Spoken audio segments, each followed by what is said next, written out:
BJP के वरिष्ठ नेता सत्यनारायण सत्तन का एक ऑडियो वायरल हो रहा है जिसमें वे पार्टी छोड़ने वाले नेताओं को लेकर बात कर रहे हैं।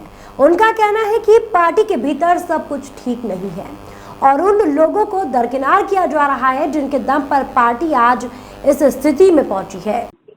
हेलो गुरुजी चरण स्पर्श। भैया, जय हो। जय जय जय अम्बे। जय जगदम्बे। जय हो भैया। गुरुजी पत्रकार रोहित त्रिवेदी बात कर रहा हूँ, सांदैनिक 6 PM से।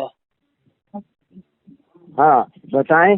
गुरुजी अभी 6 मई को बीजेपी के 2 बड़े नेता कैसी खबर आई है कि वो कांग्रेस पार्टी में जा रहे हैं, जिसमें से आपके ही जो है, एक तो मेन शेखावती का नाम सामने आ रहा है जो आपके बहुत अच्छे मित्र हैं, और दूसरा आ रहा है हाटपिटलिया से दीपक जोशी जो उनके पिताजी से आपके बहुत संबंध है और आपने साथ में राजनीतिक करियर भी रहा आप लोगों का साथ में। तो इस बारे में कुछ मतलब जानना चाहते कि ऐसा क्यों हो रहा है लगातार पार्टी के वरिष्ठ नेताओं के साथ।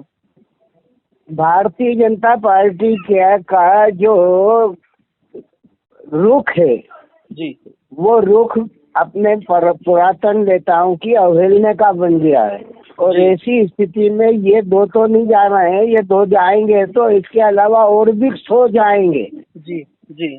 इन्होंने जिस तरीके से अन्य लोगों को ग्रहण करके उन्हें प्रतिष्ठा दी है, पद दिए हैं, उसी तरीके से ये असंतुष्ट लोग जिन्होंने अपना जीवन पार्टी के लिए समर्पित किया और लड़ाई लड़ते रहे हैं, इन लोगों के द्वारा लड़ी जाने वाली लड़ाई का मुआवजा तो इन्हें मिला नहीं है। जी जी। और ऊपर से उन लोगों ने जिन्होंने हमें 70 साल से गालियां दी हैं, उन लोगों को अपने पास बैठा करके उनका राज तिलक कर रहे हैं। तो यही स्थिति तो बनना ही थी। जी जी। नहीं अब इस स्थिति का जी जी जी गुरु क्या बताएं। नहीं ये एक्चुअली की मतलब पहले भी मतलब ये खबर हुई थी कि दीपक जोशी नाराज हैं, लेकिन पार्टी का कोई व्यक्ति उनको आज तक मनाने नहीं गया। ये कौन जाएगा मनाने, किसको जरूरत है। पार्टी इतनी बढ़ गई है कि उन्हें 1-2 आदमी के जाने से कोई फर्क नहीं पड़ता और 1-2 आदमी के जाने से कोई फर्क नहीं पड़ता। इस तरीके से आदमी तो ये 1-2 है, फिर इस पे 2 पे शून्य चढ़ेगी, फिर शून्य पर 1 शून्य चढ़ जाएगी। जिस तरीके से कांग्रेस खाली हो रही है उसी तरीके से बीजेपी खाली होगी, उसमें कोई नई बात थोड़ी है। क्योंकि 2 आदमी अगर अपने इस संगठन को चलाने के सारे निर्णय लेंगे और ये कहेंगे कि पुरातन लोग जो है एक लिमिट के, एक उम्र के बाहर जो है उनका कोई औचित्य नहीं रह जाता, तो उस उम्र की स्थिति उस दहलीज पर देश के प्रधानमंत्री भी खड़े हैं, उन्हें भी निकल जाना चाहिए। जी जी जी। तो एक उम्र का क्राइटेरिया बना करके अनुभव को नकार देंगे और नए लोगों को लेकर के अपने शासन को मजबूत करने का प्रयत्न करेंगे, तो अनुभवहीनता के अभाव में वो दिन देखना पड़ेंगे जो पहले देख चुके हैं हम लोग। जी जी जी। मतलब ये कहा जा सकता है कि वरिष्ठों को तो पूछना पड़ेगा, उनके भी जो चाहे पिता हो चाहे परदादा हो, वरिष्ठों को पूछे या नहीं पूछे उनके। और दीपक जोशी कोई इतना बड़ा वरिष्ठ नहीं है, केवल वो इसलिए दीपक जोशी अपनी भावनाओं को बताता है कि वो कैलाश जोशी का पुत्र है। कैलाश जोशी का तप, साधना और ईमानदारी जो है भारतीय जनता पार्टी का अलंकरण था, वो अलंकरण इसके पास है क्या? कैलाश जोशी के साथ क्या नहीं हुआ? कैलाश जोशी के साथ भी इस पार्टी में रह करके जो भी कुछ होना था वो हुआ, उसको मैं दोहराना नहीं चाहता, लेकिन उसके बावजूद भी उसने पार्टी नहीं छोड़ी। मुझ सभी के आदमी के साथ इस पार्टी ने क्या विचार किया? सत्ता आने के पश्चात जो खेल ये पार्टी खेल रही है, ये केवल अपने को रेवड़ी बांटने का काम कर रही है। जी बराबर है गुरु जी।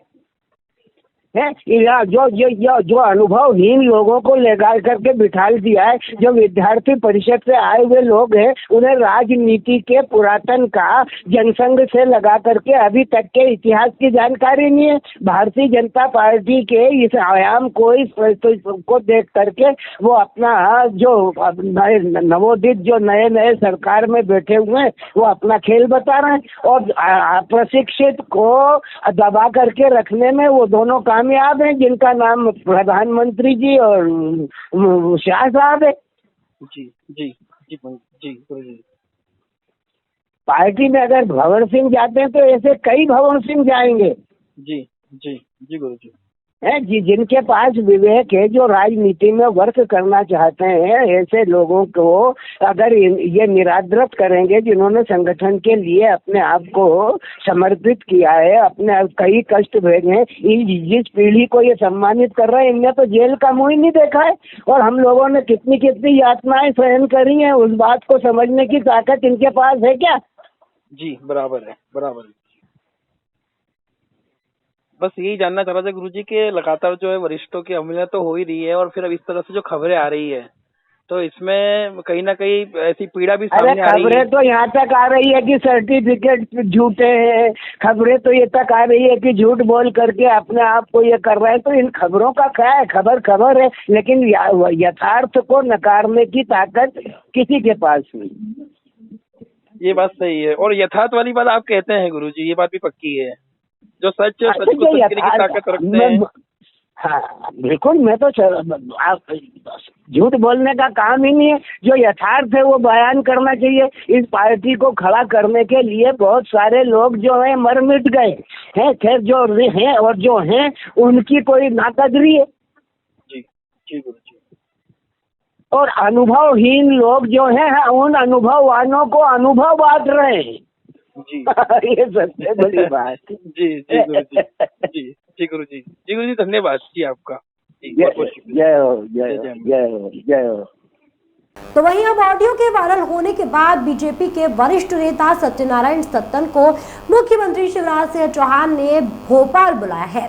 बीजेपी नेताओं के पार्टी छोड़कर कांग्रेस में जाने के अटकलों को लेकर सत्यनारायण सत्तन का ऑडियो सीएम हाउस तक पहुंच गया।